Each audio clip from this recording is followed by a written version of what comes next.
wairea te papa e takoto nei, wairea te Taumata Kōrero o ngā mātua ko mene ki te pō tihei Māori ora. Ladies and gentlemen, boys and girls of all ages, welcome back to the podcast, the Taumata Kōrero, the quintessential space to disseminate a bit of Indigenous knowledge. Ko Taumata Kōrero anōra, you fellas have heard it once, you heard it before. In the hot seat we have one of the most crystal clear faces of Te Whānau Wāpanui, te Kapa Haka o Te Whānau Wāpanui, but ladies and gentlemen, she is a very sharp cookie sitting in the hot seat today, te tuene te hoa. I'll let you take it away. Ko wai koe, no hea koe. Oh, tēnā koe, bro. That was a flash. Oh, yes. Intro, love it. Hoi anō kia ora tātou i te iwi, ko Kiri Tamihere-Waititi ahau, he ri no Ngāti Porou, no te whakatohe me ngā puhi hoki. Tēnā koe. Kōrero mai I puta i a koe tētahi kōrero tino pā ki te manawa. I roto i ngā wiki e pāna ki tēnei mea te mate hinengaro. You came up with some very bold statements in the previous weeks about mental health and how we're coping with mental health. How was that between us as Māori? Yeah.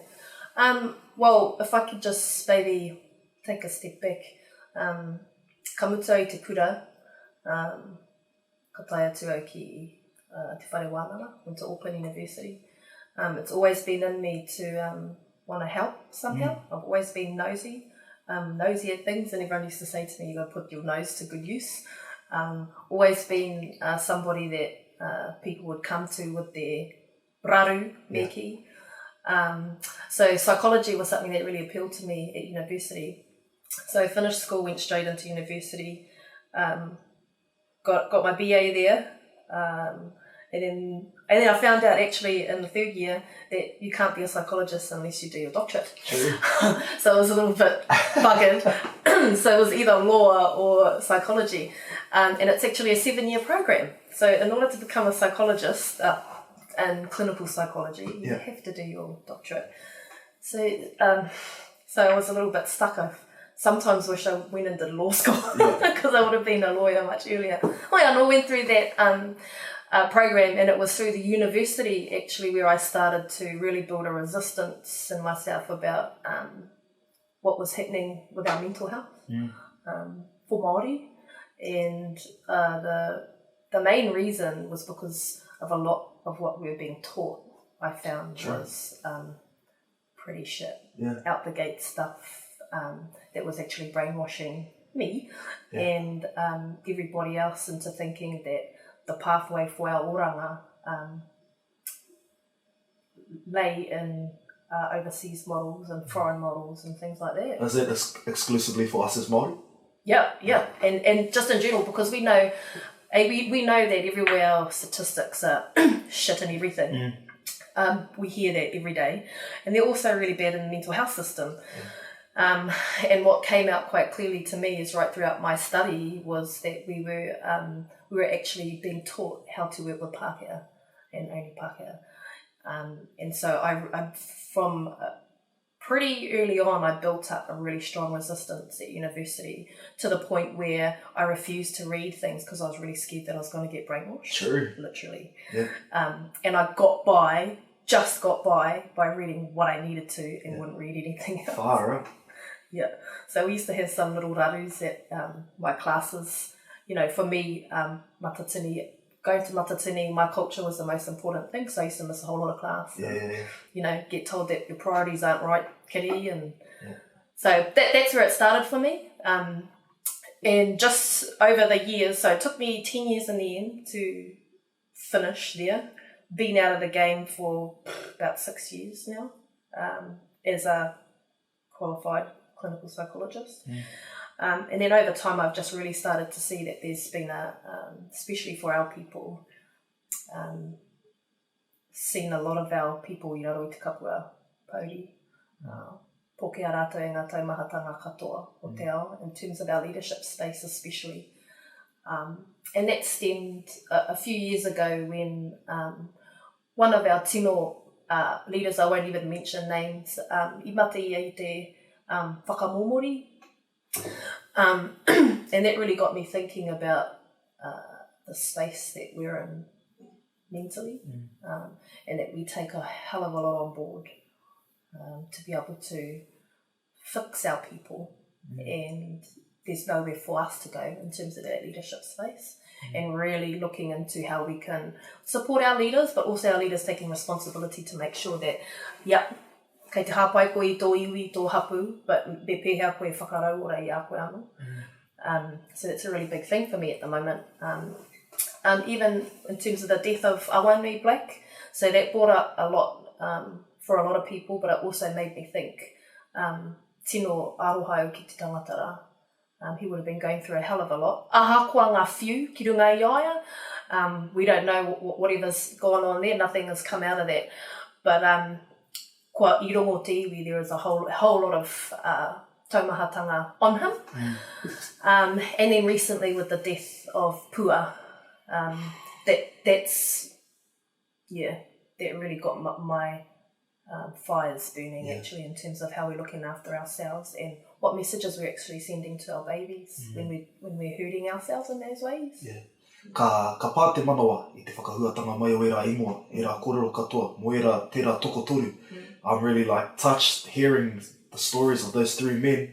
The one thing that those three men have in common, they're indigenous. You know, and they come from a system where they're from oppressed cultures. Is that where does that come in with regards to, you know, Māori men, Polynesian men topping themselves? It's I don't know, bro. I think I think in terms of our culture, in some ways we've got a double whammy of it. So the fact that we're Māori/PI, and in leadership positions, there's a lot of pressure anyway, because we're often trying to prove to everybody that we're not what they say we are. And so with that comes a hell of a lot of pressure. And then next to that is the fact that they're men. There's also an extra added pressure on top. I don't actually know what it's about. I think there's an issue around perfectionism and a need to be perfect in the eyes of others. And that probably comes out in terms of history, like when we're talking about sexual abuse and things like that. A lot of our whānau learnt to sweep things under the carpet, and I think this is just another example of that. Not just sexual abuse, but any rari that's happening, you've got to sweep that under the carpet and move on and present a different face to the aisle. And I think that's sort of what's really hurting us at the moment, is that we're not normalising imperfections. That perfection is actually the new norm, but it's a lie. I was having a wānanga with a few of my mates, and we were challenged, and they said to us, there's two things that Māori men are the best at in this world. One, killing themselves. Two, killing their kids. And I've got two babies. I've got a 4-year-old boy and our girl's 2 in 3 weeks. And for a young father, that hit me square between the eyes. I thought, that's me. I'm from that same environment that these men are doing that, not only to themselves but to our babies. It hurts. You know what, bro, though, that sort of kōrero really pisses me off when they say that. So whoever that was is a dickhead, because that's the reason why they're killing themselves. Because they're being told, if you're being told every day that the only two things you're good at is killing yourself and killing your kids, well, it's a really fucked up attitude to have. And that's the reason why our men are doing that, because they wake up every day and they see on the TV and they hear on the radio everywhere how shit of a job that they're doing. And that's actually not true. So even in terms of our statistics in jail, for example, what happens is that we hear so much on the media that over 60% of the population in prison are Māori. We hear that. But what happens with that sort of kōrero is that people start to think that 60% of the Māori population are in jail. And it's not. So 60% of the jail population is Māori, but most of us are pumping. Most of us are doing some really awesome stuff. And especially our men, I feel really aroha for our Māori men in this country, because they get a really shit deal, really ratchet ordeal. And if I can just use one of the examples, like at home, we live in whānau puni e whangaprawa. every day when we turn up to JAB trainings, our junior All Blacks for our tamariki, at Tuesdays and Thursdays, all I see are our fathers. All I see are our fathers. They're coaching our babies. They're doing everything. And I look at it and I think, you know what? Fuck what everybody else says. Where I live is in we're super deprived according to Pākehā statistics, low socioeconomic area, high in domestic violence, high in all the shit statistics in the whole wide world. But I step out on a Tuesday and our Thursday and it's our fathers, kei te pupuri te Māori, or wera mahi o a tātou tamariki. And I think we need to start being a little bit more glass half full in the way we look at what we're up to. Because even in terms of your response to whoever it was that said that to you, you immediately thought, shit, that's me. Yeah. You know, I'm in that, but you're not. Yeah. You're one of the many, many more of our Māori men that are pumping and doing some really wicked stuff. But nobody sees that and nobody wants to see that, especially the media. Yeah. I think we've got as Māori are really bad for like the crab in a bucket syndrome, I think. Yeah. Like if someone's succeeding, you can't let them know they're succeeding. Like, where does that come from? I think that has a lot to play with it because as Māori men, we kind of need, and you'll know, like having a husband, having, you know, tūngane, you'll know that these fellas need to be pumped up to be like, yeah, you know, I'm doing well, babe. Like, all that sort of thing, you know? Yeah. I actually don't know, and it's really annoying. I think, just in general, you know, I think we take that whole kumara thing to another level. Yeah. Like, the Taumata Kōrero is just don't be pahu. Don't be fucking up yourself. That's what we don't want to hear. Yeah. But me whakanui I a tātou ka tika, there's a way of, you know, having celebrations for ourselves and what we do without being big-headed, you know? And also, me waiho mawetahi atu tātou e whakanui. So it's also not about us making ourselves, you know, all awesome and everything. But we need to actually start celebrating our strengths together and picking each other up and, you know, you did a nice job. And even at home we've been thinking about, why don't we just have everyone over for a massive ass feed like we do at Christmas? Like, why don't we just start doing stuff like that? And, you know, if someone achieves something like what we've been trying to do at home with our tamariki, and they come home with a certificate, me kaitahi tātou, that was a mean-ass job that you did. Just starting to, you know, get a little bit more positive about what we're doing. Because there's just negativity everywhere in that space. It's ugly. Yeah. It's just to go back to one of your earlier points, I done a bit of study on the writings of Tupac Shakur actually when I was at high school. And some of his writings were saying that if you're an African American man, your lifespan before essentially the system has it in for you is up until you're 25. So you have 25 years before, whether or not you're still alive, you're either in jail or you're dead. So you're over. You don't contribute to an African American movement forward. Yeah. That's like numbers like that. Are we heading that way, or where are we going as Māori men? Well, I think we're going the complete opposite. Yeah. I think what we're doing is we're getting caught up in what others want to see about us. Like, we look at Te Reo Māori, for example, and I hear so many people about talking about how it's in dire straits and kei te mate te reo and all that sort of stuff, and I just don't believe one bar of it. And also with our men heading in that way, I don't believe a bar of it because I refuse to believe that.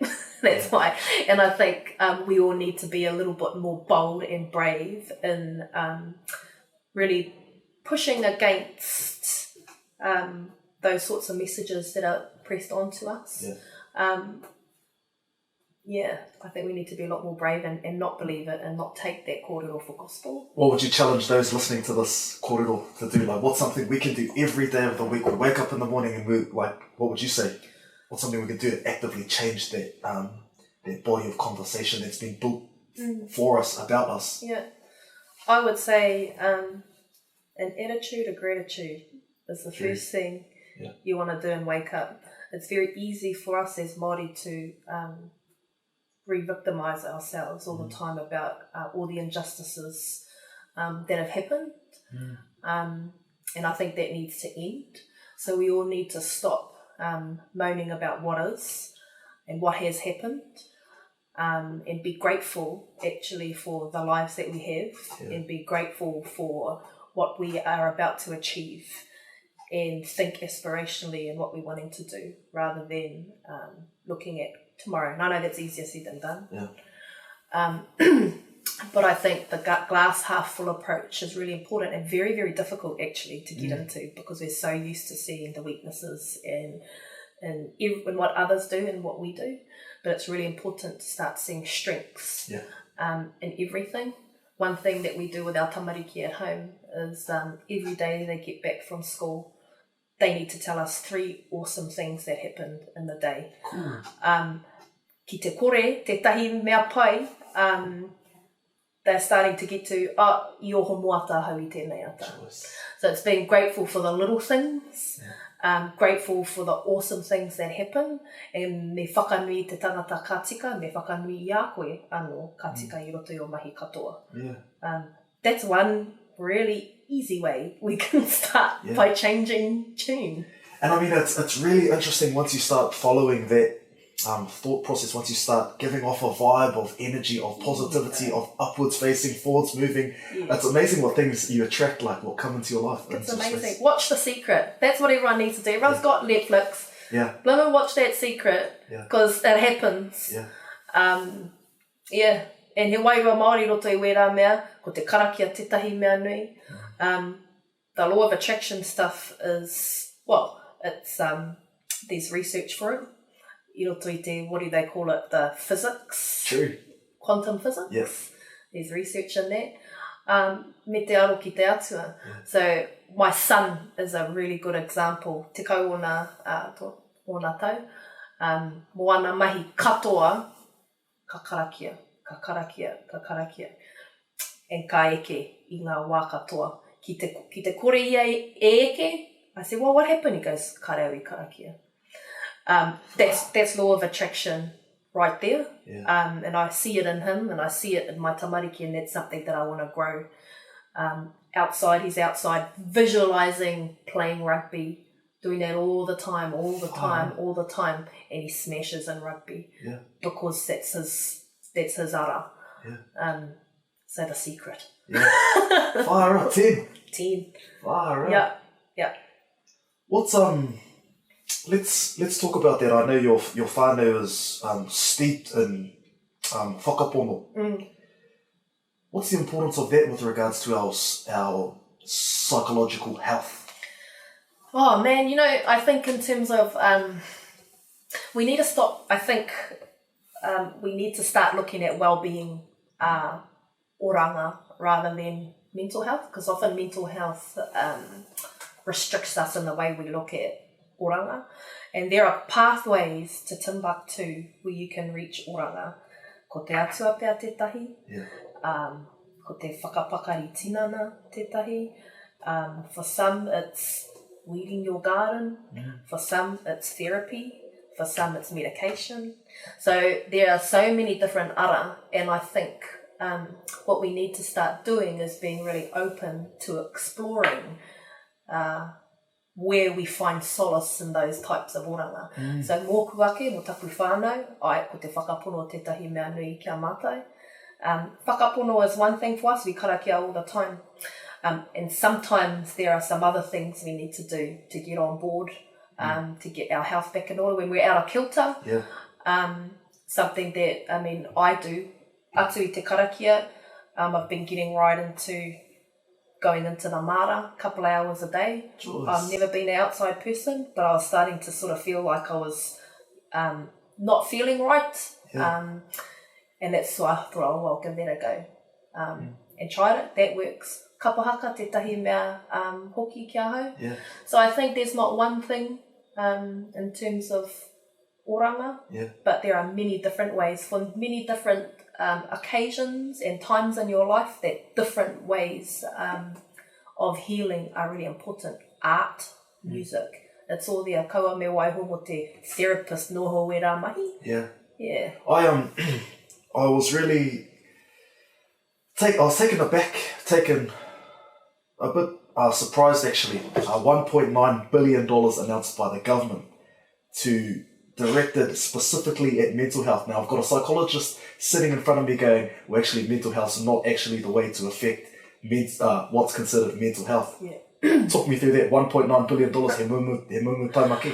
I know, I saw that and I thought, I'm just saying I don't want to be, that we need to start being glass half full. So, me mihi ki te rā 1.9 million. And what I would like to say is that we are moving in the right direction. Yeah. Right, we're completely moving in the right direction. The fact that the government now has understood that there is a massive need in terms of mental health services. Me whakanui a rātou ka tika. What that is going to do now is allow access to mental health services, which our people haven't had in the past, which is a really awesome thing. My concern with that is that we do not have the capability nor the capacity to be able to deal with what might come through the doors. Wow. Because, let me just explain to you how DHB contracts work. Yeah. Clinical contracts for mental health are mostly aimed at the top 3% of people that are suffering mental health disorders. 3%. So 97% don't get nada, right? So if we're opening the floodgates to everybody, and we get a lot of people in that 97% that are wanting to come through, but they don't get the support because they don't meet criteria. Yeah. Now you can go off and pay for your own private psychologist, which costs mega bucks, over $150 an hour. So now that we've got access, that's a really awesome thing. But the capability is a huge thing for me, and so is the capacity. Now, what I mean by capacity, we don't have the numbers. We definitely don't have the Māori numbers. And capability is also an issue for me because I think universities are breeding a really incompetent workforce. True. In that space. And I can only speak for psychology, but I truly believe they're breeding an incompetent workforce that just cannot work with my people. Is it a matter of not enough Māori getting into that university system to be able to affect the Māori people, or what? It's what they're teaching them, the curriculum in the universities? Yeah. I would go as far as saying what's happening in the psychology profession is another form of colonisation and assimilation happening right in front of my eyes. I used to think of it as covert, but it's completely overt now that I think about it, and I've been out there.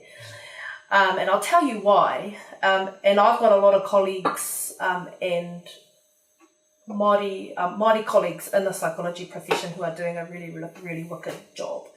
But there's not enough of us going around. So what happens at university is we get taught, basically. There's so much research that has said, and I only find this out after I leave university, right, that a successful outcome between any therapist and a client, between 70 and 95% has got everything to do with the relationship between the therapist and the client. 5% of it's got to do with the models that we use. But, and here's the humdinger here, 100% of my time at university was focused on that 5% and that 5% only. So it made me think that 5% was the 100% of what was necessary. And that's where we fail, because as Māori, and the research says it, is that if you're going to be an effective therapist, you have to be very good at establishing a relationship. You need to be the right fit for that person. You need to be able to listen and reflect properly, and they need to feel comfortable with you. So we call it the therapeutic alliance, eh? Yeah. So wharaungatanga, that's what that is. You got to have a good rapport, first. Yeah. And that's 95% of the hua that contributes to the hua. He hua pai is when you've got a good relationship happening. Yeah. 5% is the model. But we spend forever in a day learning about the models. So why then does it take 7 years to earn a qualification that's only reflected in 5% of the health outcome? You bloody tell me that, brother. I got no fucking idea. And I've only actually just come to this realisation in the last year or so. True. And it pisses me right off because I feel like I wasted my time. Yeah. That whole time. And then it really makes me mad because I think, well, if we had,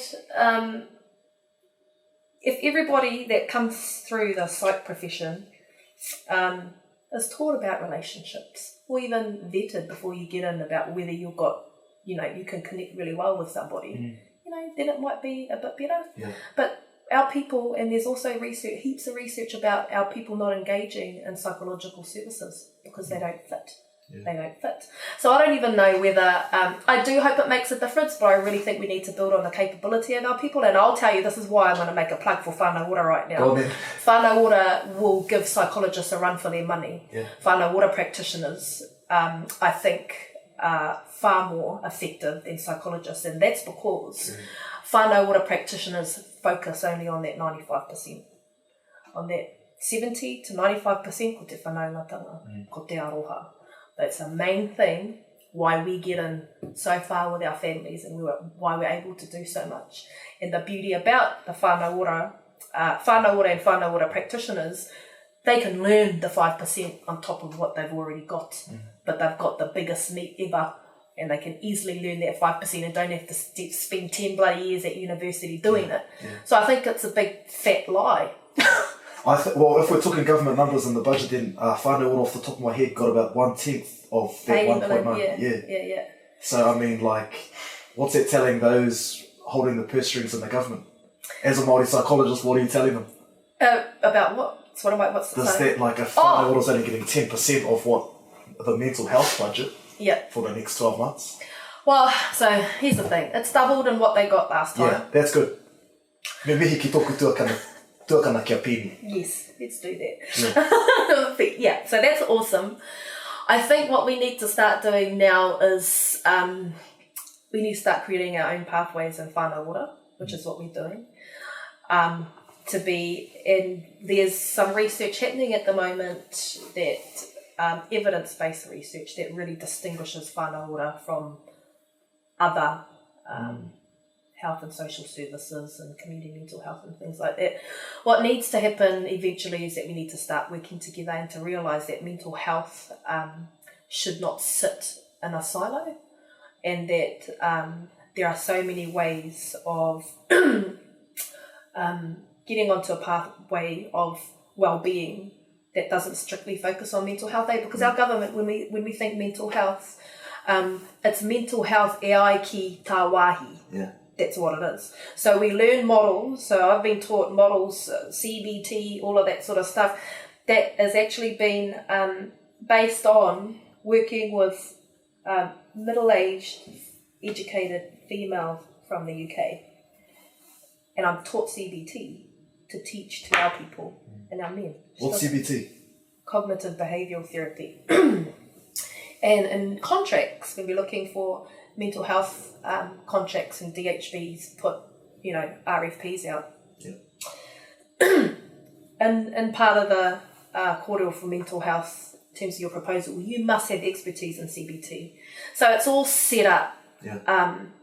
It's colonisation happening right in front of our eyes. It's assimilation happening right in front of our eyes, and it's just not working for our people. So we need to start looking at other things. Why? Which is why what Uncle Mark Kōpua and Dr. Dai Kōpua are doing is groundbreaking stuff. Yeah. Because kei te ruku atu rata ki ngā mahi atua for mental health. And again, it's at one level, but I also think we need to start creating a space for people like this, what you got going with your podcast, for us to be able to talk about oranga, different ways of oranga and what we can do to keep ourselves healthy. And, because those prevention, we need to start getting more into prevention stuff rather than letting our people wait till they're too sick. I think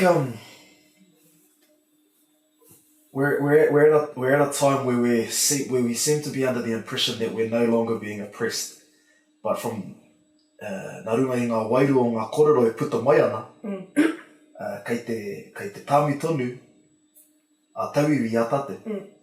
That's hitting me I'm thinking, fire up. I told you, like, when I talk to the likes, sharp minds, the likes of Dr. Hirangi Heke and yourself, I'm thinking, fire up, like, I'm really colonised still that I think that we're okay, but actually these things are still going on, and I'm actually quite blind to them. It's totally happening everywhere, I think. But the fact that we're aware of it now is a really, really good start. What I hate is for us to sort of be blind to a lot of that kōrero, but as soon as we can see it, we need to start doing things about that.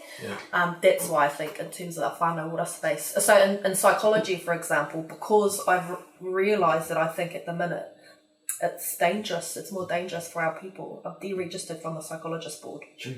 Which means actually you can't call me a psychologist. I can't call myself a psychologist anymore. That's illegal. But that's because I do not want to subscribe to a model that is continuing to assimilate my people. That's what I'm refusing to do. And then I watch the budget and I'm like, shit, more money's going into mental health. They cracked it. But hoi anō, it's still it's really strong in me, and I'm wanting to do something about that. And I think I'm wanting to do something about that outside of the psychology profession, outside of the mental health profession, and I wanted to pour all my energy into creating spaces of oranga for our people within whānau ora, because I think that's the way to go. And my hoa, who I admire so much, that are still in that psych space, that are just smashing it left, right and centre in tertiary institutions and things like that, come here to kia rātou katika, because he mea taumaha rawa tēnā, and they've got their own fight. I'm just not willing to. Yeah. I just want to ask you, if we can go there, what was the feather on the camel's back when you said, sweet, that's me, I'm done, I'm gone? Can we go there? Yeah. Well, so every year we have to apply for an annual practicing certificate. It's about $600, something like that, for continuing competence, they call it. And then, so I missed a couple of months, right?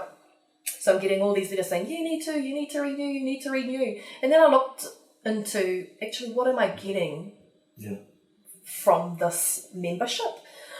And I saw it as a real, it's just like a real snobby thing. Like and because it had lapsed a little bit, I had to pay $800, and I thought, well, what am I paying $800 for? I'm paying $800 to subscribe to a set of competencies that I had nothing to do with in the first place, that Pākea's created, probably from America, that created. And what it actually does is it limits me with my people. It doesn't help me, but it limits me. And there's fuck all support in that space as well, because this is a whole nother story, but my days in university in the doctorate program were hell. And that's because every day it forced me to question who I was, what I was doing there, because they were teaching me to do something different.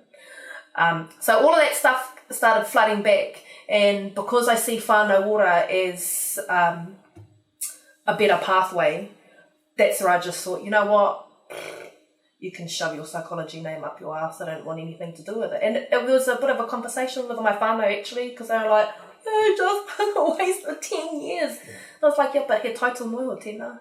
That's what it is. And it actually does me more injustice than anything with our people, because as soon as they hear psychologist, oh fuck, we don't want to have anything to do with you. So that, there were a whole lot of things, but I think, and I had a talk to a couple of people in the psych world about that, the disadvantages and advantages. But just willing to put a pau in the ground for that. I'm not interested. Whānau ora's the way.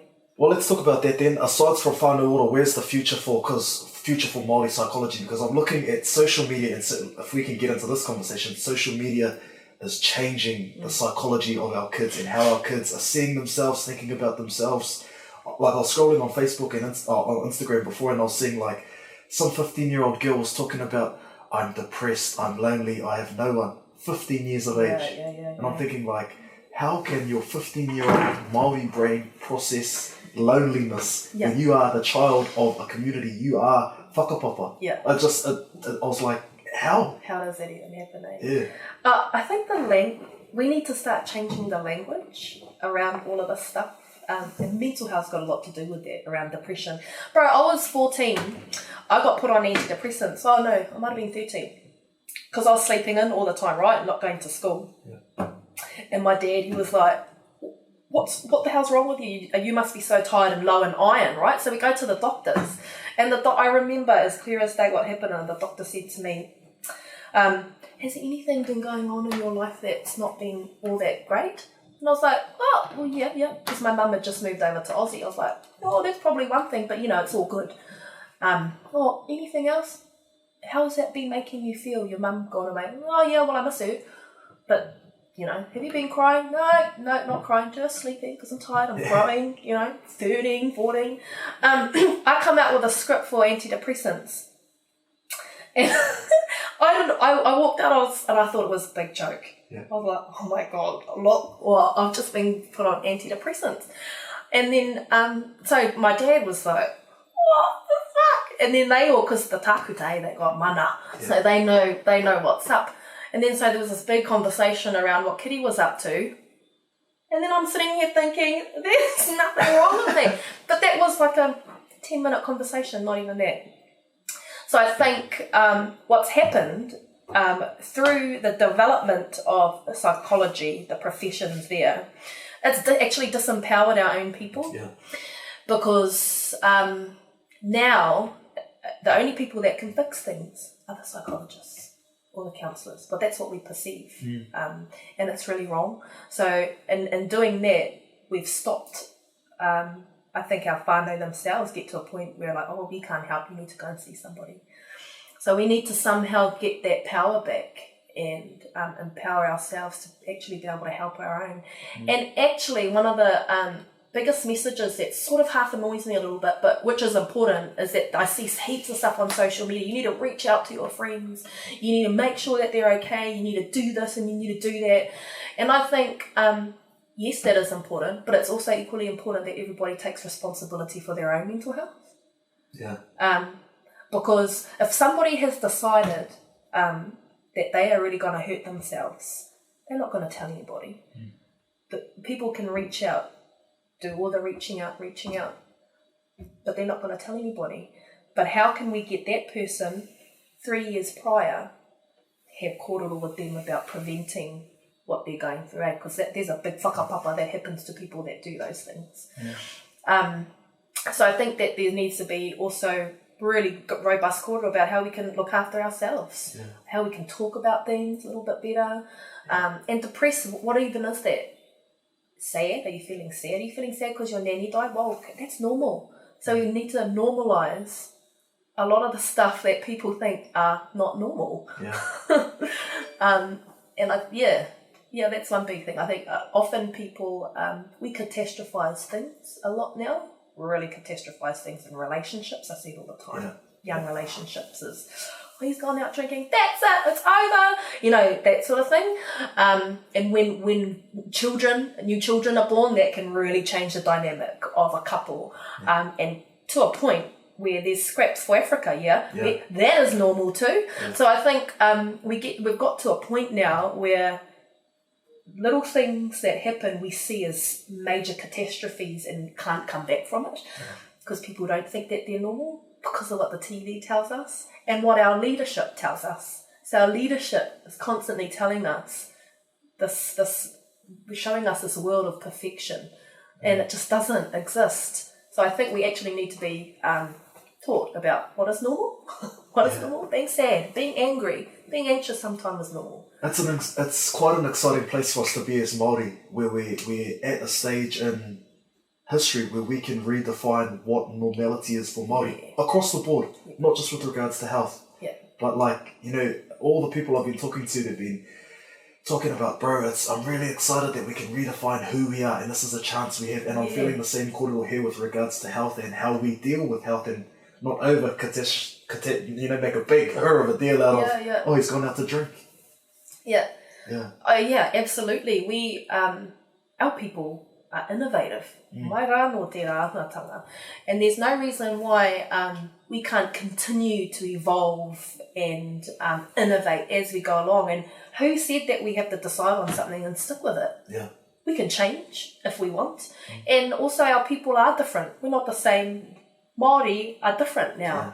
So how can we, just develop different ideas for so-and-so, so-and-so, so-and-so, but that are our own? I get annoyed when people tell me, don't reinvent the wheel, Kiri. Like, that really pisses me off because the wheel, it's usually Pākehās that tell me not to reinvent the wheel. And the wheel that they're talking about is a Pākehā wheel. So I think we need to start reinventing the wheel. E ai, kia tātou. And we just find our own oranga. I think we need to stop depending on the government to tell us what we need to do. Well, let me ask you that. What does a Māori wheel look like in psychology from today, from the 1st of June onwards? I don't think there should be a Māori wheel in psychology. I don't at all, at the minute. I think our new wheel is whānau ora in that space. Because what whānau ora does is it recognises, it's innovative, it recognises the strengths of our whānau, and it works to uplift those strengths as well as uplifting weaknesses. It doesn't even focus on the weaknesses, but it's very aspirational. So what we've got in everything else is an ambulance at the bottom of the cliff, band-aid bullshit system. Whereas whānau ora is like, okay, yep, I know you're being sent in to me for anger management and drug and alcohol counselling. We're going to put that to the side. What are your dreams? What do you want to do? What do you want to achieve? That's where we're going. And that does wonders for our whānau because it's no longer keeping them down, which is what some of those organisations have been set up to do. It's insanity, man, doing the same thing over and over again and expecting different results. Yeah. If we can just take our kōrero in another direction, I want to talk to you about the benefits of Kapa Haka. There's a reason why te Kapa Haka o te whānau wāpanui, it's not just 40 people standing up on stage. I feel that there's more tribal development going on. Yeah. Talk me through that. Yeah, well, I think he nui ngā oranga I roto i te Kapa Haka, man. And I think there's a lot more to be explored in terms of how Kapa Haka contributes to the Māori Health Index in a positive way. And I went to Rutherford College, ended up tutoring Kapa Haka there for too long. But the kids that we got there, were hell up the top with the teachers, whakahara mai kia mātou and the bloody angels, eh? So there's something to be said about what Kapa Haka, the oranga that Kapa Haka has for a lot of our people. And for a fair few of my whānau, I know that it's been their saving grace. It was for me. When I was growing up, it was a saving grace for me, and it was also a close hono that I had with my nan. But in terms of the whanaopanui space, it's a really beautiful thing when we, for example, just the campaign Gone, we try and move our wānanga around to different hapu, and we turned up to one hapu in Maungaroa, and it was the first time we'd been there in years and years and years, and just to see the faces that came down and the babies, they just buzzed out because they often just sort of see it on TV, you know, they don't always get access to us because we're all over the place, and to get from one hapu to another is sort of a full-on deal, you know, so it was just a really beautiful thing to see our babies just jamming our songs and getting in with us, and the other important part is that it's one door, an access point for our taurāhere. So ngā mea I waho I te kāinga that don't necessarily know their whānau. So it's a really beautiful bridge for them to be able to come into and learn and get to know all of their whānau and who they are. That's one of the biggest things that I've seen, especially this time around. We've got so many living outside our home that have come back to learn their whakapapa. Yeah, it's really interesting. I've actually got, I'm not going to name drop or anything because he'll hit me up after this, but I've got a friend in Te Whānau Wāpanui, and he joined a few years back, and brought up in Auckland. Parents actually brought up in Auckland. We're back from Omaio. And the change I've seen in him, like as a 27-year-old Māori male now, he's ready to be a father. He's expecting their first baby. Yeah. And I'm just so proud of him. And I said, bro, it's like this whole Māori tanga thing you got going on, bro. It's mean, bro. Well, you can tell Matiki Tata he's the man. Yeah. And like, I'm just, you know, I'm just, my heart's so warm that he's expecting a baby, and this baby's going to be welcomed by someone who has returned a whānau who've been away for so long. Yeah. You know? Yeah. And I mean, those are the sort of like health benefits I think that, you know, that we need to start investing in more. Yeah, he should have said to the Kapa, you complete me. But, and that's what it does, bro. Like for a lot of people, there's just always a missing connection there. And for me, see, because I'm not from Whanapani, but so I was born and bred in Auckland too, in our whānau, take no roto Ngāti Pro, no Tūparoa, Tamiheres. And so when we moved to Whangaprāoa, I thought, well, this is now my opportunity to go further around to start to learn my own whakapapa. And so I joined Hikurangi Pāriha for the tamararos, the off season, and that meant everything in the world to me. Much like probably what Matiki Tātahi has experienced is that it's just a different feeling altogether when you're home and you're learning about your history, and you know that your great grandparents used to walk in here, and so it's just a completely different feeling altogether. Yeah. Is there how serious are you about we need to start quantifying the health benefits that come out of Haka? No, serious as. Yeah. So we're looking at that in Whangaprāoa, because we've set up a kapa down there called Te Paki o Autahi. And the main thing about that is we want to start using kapa haka as a vehicle for oranga for our whānau, for the hapu down there. And it's not competitive. So one thing that we're wanting to pull away from the competitive space, because we think, well, for one, my big babies, they refuse to come to our practices now. Pātai atu, well, how te take? Well, it's all about you fellas. That's all it is. So that was actually quite big for us, because I thought, you're actually quite right. That's not the adults. So what we're wanting to do is create a space where we can perform with our babies and just learn about the arts, taiaha, maupatu. So we've actually been having wānanga about making our own pupu. We've been making our own pupu for our babies and doing all that together as a whānau. So we're really wanting to explore and do some research around the oranga that the Paki has for the hapu. Choice. There's so much, and there's not really a lot of research out about that, evidence-based research, but everyone should do it. Yeah. I think we'll start wrapping it up now. 50 minutes, that went like the wind, actually. 50-minute kōrero about hauora. Any final comments you want to wrap us up with? We've had a mean kōrero. We've had a mean, could go on forever. Hey, one of my more favourite songs to come out of the Matatini since 2005 onwards, well actually, all time actually, 2011 Te Whānau Wapanui action song. One of my greats. Koe rā ko te waiata o te wiki, Te Whānau Wapanui, rua mano te kaimatahi, ki mai toni mai.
rapanui, te kapa haka o te whānau rapanui, tērā me tā rātou waiata āringa.